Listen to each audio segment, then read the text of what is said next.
மூத்த பத்திரிகைகள்னு சொல்ற அந்த பத்திரிகைகள் கூட பாரம்பரிய பத்திரிகைகள் அப்படின்னெல்லாம் நம்ம பேசுபொருள்ல இருக்கக்கூடிய அந்த பத்திரிகைகள் கூட இந்த செய்தி 5ஆம் பக்கம் 6ஆம் பக்கத்துல ஒரு சிறு செய்திகளா போடுறாங்க. அதைத்தான் நான் உங்களுக்கு சொல்லவும் புரியுற மாதிரி சொன்னேன்.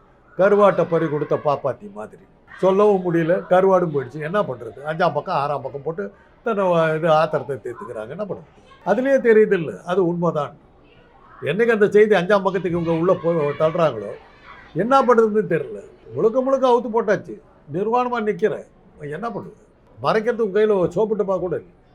அந்த அளவுக்கு மாட்டி ஊடகங்களை இந்த அளவுக்கு மறைமுகமா ஒரு கட்டளை இட்டு மிரட்ட முடியுமா சார் இவங்கனால? ஊடகங்கள் வந்து தனக்கு ஒன்று வச்சுங்க மிரட்டுறதுனால ஊடகத்தை ஒன்றும் பண்ணிட முடியாது. எனக்கே அந்த எண்ணம் இருந்தாலுடைய நான் வந்து அந்த பக்கத்துக்கு வர முடியும். கொஞ்சமாவது நான் அந்த அந்த விஷயத்தை நான் ஆதரிக்கலைன்னாக்கா அதை வந்து ஊடகங்கள் வந்து அவ்வளோ தீவிரமாக வராது. ஏன்னா இவங்கெல்லாம் தான் இதை கொண்டு வரதுக்கு காரணமாக இருந்தவங்க.